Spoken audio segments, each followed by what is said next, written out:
so I've been asked to take the position, I think the very sensible position that although TAVI is fantastic and the better than sliced bread, that it really isn't appropriate today to be putting these valves in everybody.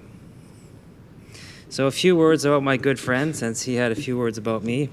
There's no question he's a fully committed TAVI practitioner. He's passionate about TAVI and life in general. He's shown that socially and through his work. Does he perform conventional aortic valve replacement? Well, we know the answer to that question. If you're a nail, as they say, the hammer hits hard. Does he benefit from sending patients for conventional AVR? No. Is he objective and unbiased? Well, I'm not sure about that either. So my disclosure, I'm a heart surgeon, but I also am the co-director of the TAVI team at St. Mike's. I trained in minimally invasive and catheter-based technology in my fellowship. So I spend 1 day a week doing TAVI and enjoy doing it, enjoy working with my cardiology colleagues. I actually consult for TAVI companies like Edwards and Proctor in North America and around the world. And I think that I'm an evidence-based practitioner grounded in the hard facts of reality.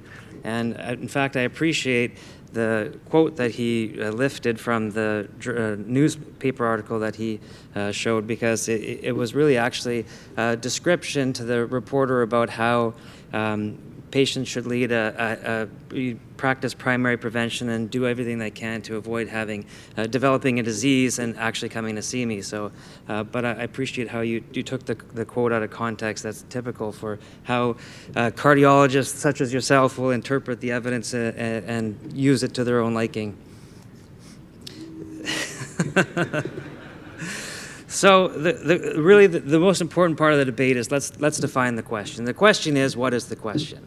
So TAVR should be the default procedure for all patients with aortic valve disease. That's the debate at hand. So if the question is it based on presently available evidence, and I think we can have a real debate. If we're talking about what's going to happen in 5 years from now or in 20 years from now, I'll concede that it's very possible that TAVI will be the default procedure. But we have to talk about what is the default procedure today in 2017.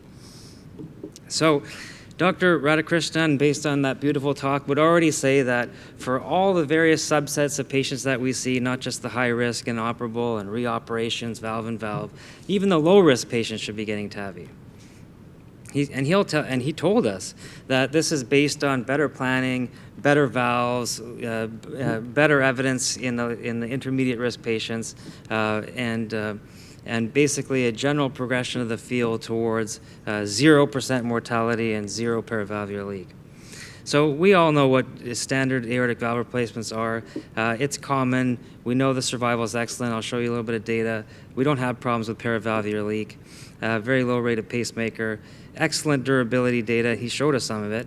And the important thing is, and this is an important thing because I'll acknowledge that mechanical valves in 50-year-olds and even tissue valves in young patients, there is a mortality gap between that and the age-adjusted population. So that bioprosthetic or mechanical valve, whether it's open or TAVI, actually does impair your survival. But the good thing is, and we saw a little bit of that about an hour ago, that for young patients, we can do other things. We can offer them the Ross procedure. This is not possible in TAVI, obviously. And the Ross procedure, although we didn't see the data this afternoon, actually does restore your survival back to the age and sex-adjusted population. So when we talk about putting TAVI in all patients, meaning 100%, that would exclude young patients who would have the possibility of having something like the Ross procedure. And of course, there's a whole subset of patients who are getting PCI prior to their TAVI, and there's no evidence to suggest, at least not today, that that's a viable strategy. We know that putting a Lima graft to the LAD is certainly an excellent choice for treating associated lesions. So we saw some data about the STS. What about closer to home in Ontario? So this is the CCN report from 2008 to 2011, and I'll just bring your attention to the point that the majority of patients are under 75. And this is important to keep in mind when we start looking at the trial data, because most of the patients are 80 or over. So most patients that get AVR and AVR CABG in Ontario are young, and 81% of them have a normal ventricle. If you look closely at the results of the operative mortality results broken down by age, for the under 65 cohort, the operative mortality, all comers, that's all hospitals, all surgeons, whether you're low volume surgeon, high volume surgeon, whether you're a sick patient or healthy patient, all comer mortality is 1.2%.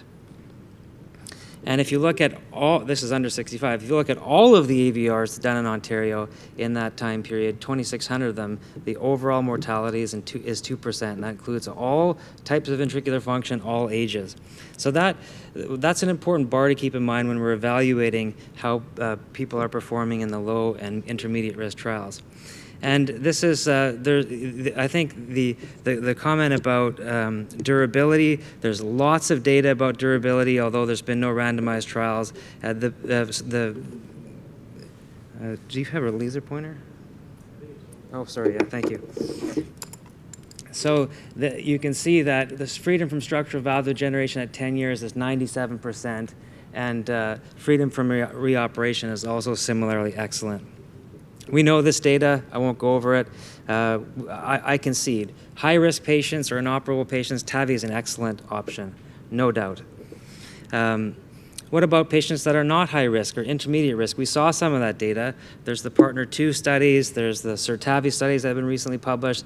I want to just show you that when we talk about intermediate risk, in these trials, we're talking about old patients, 82-year-old patients. This is not generalizable to the average intermediate or low-risk patient that we see. And I wouldn't say, for everybody who calculates the STS risk score, I wouldn't say that an STS risk score of 6% is really low or intermediate risk. It's defined as intermediate risk, but we know to get an STS score of 5.8% actually represents a relatively high-risk patient. And sorry, if we go back, 25% of these people had prior CABG, so these are not low-risk patients. And we know that the surgery and TAVI in these intermediate risk patients at that age performs well. At least it's not inferior to surgery. We've seen that data. And what's important to look at is that although looking at valve performance compared to surgery, although we've done away with a lot of the moderate and severe paravalvular leaks, there's still a large percentage of patients who have mild paravalvular leaks. And we know from prior data and prior signals that in this particular graph, mild paravalvular leak did not have a mortality benefit, but there is evidence that that's not the case. And of course, we all know that moderate or severe paravalvular leak does incur a huge survival penalty. So this is the results of the TAVI study. Again, often this data is glossed over. These are almost 80-year-old patients. STS risk score is slightly lower than the partner data at 4%, but again, not a low-risk population. And the primary outcome, as you know, again, patients do just about as well, do as well with TAVR as with surgery, so it's not inferior. What about the low-risk population? He showed us the Notion core valve study. Again, no difference in mortality. They talk in their discussion about how this was all comers, but again, if we go back to the demographic data, 82% of the patients they screened were excluded. So is this a generalizable representative study? I don't think so. Excluded patients were less than 70, which is a huge bulk of the patients we see. Patients with CAD, other valvular heart disease, we can't ignore that. Prior cardiac surgery. And again, older cohort. So there's no doubt that, in my mind, surgical AVR remains the gold standard. The majority of patients that require AVR are low risk and relatively younger compared to the data seen and represented in the trials, below the age of 80. The current evidence in low and intermediate risk is reasonable. We saw that in the partner and the TAVI trials. There's some data from propensity match studies as well.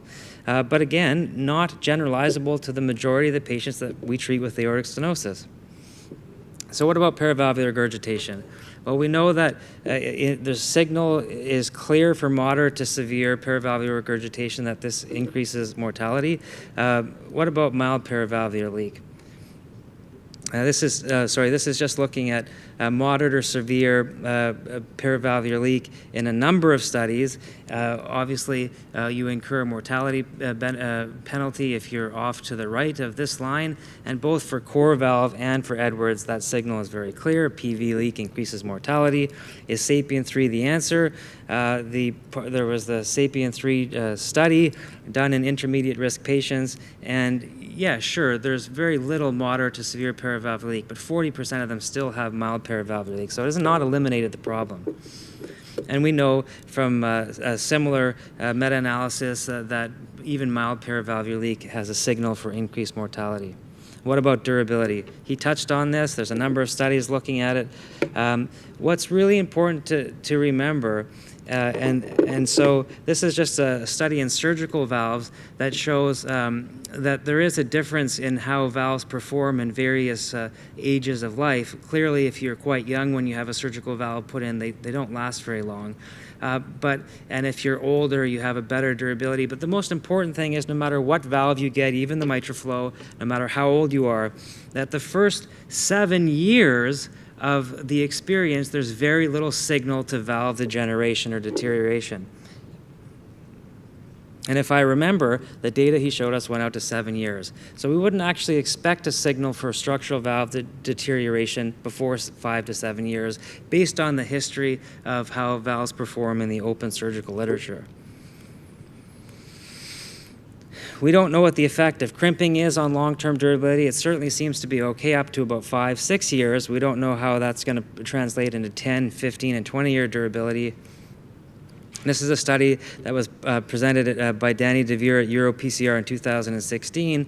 They filtered down a number of patients, and then they looked at the valve structural valve deterioration as determined by either the presence of more than equal to or more than moderate AI or a gradient higher than 20, and they found that 50% of patients had a definition of structural valve deterioration by 8 years. Not surprising. So are these a problem of the past? Do the new valves solve all the problems? I don't think so. They certainly have lowered the mortality. Paravalvular leak rate has come down. There does seem to be a trade-off between paravalvular leak and reduction of paravalvular leak and pacemaker rate. The Lotus valve, which has an extremely low rate of paravalvular regurgitation, as he said, less than 1%, has a 25% risk of pacemaker rate. So as the paravalvular leak rate's gone down, the pacemaker rate's gone up. That's been true of the S3 compared to the SAPIEN XT. So in modern day, most of the patients that we still treat for aortic stenosis fall outside of any of the demographic criteria of any of the trials we've seen, whether it's high risk or intermediate risk, including the NOTION trial, which is largely in older patients with the exclusions that I've already shown you, not representative of the majority of patients that we see. So I concede TAVI is a good choice for inoperable or high-risk patients. Large generalizable RCTs in intermediate low-risk patients are lacking. We know that the S3 trial, the PARTNER 3 trial, is halfway down the enrollment of roughly 1,200 patients. They expect to have enrollment finished by the end of this year. And of course, the 2-year endpoint will require another 2 years, and long-term data and long-term endpoints will require another 5 to 10 years.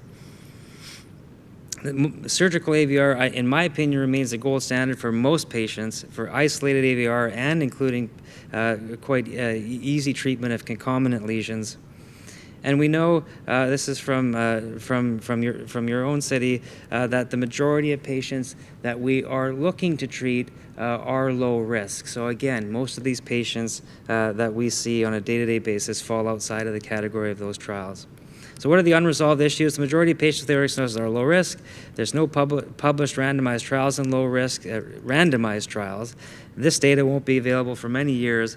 The long-term durability of bioprosthetic TAVI valves really beyond 5 to 7 years is unknown, and we wouldn't expect a signal of valve failure up until this point. So the nice graphs of lack of failure at this point are not surprising.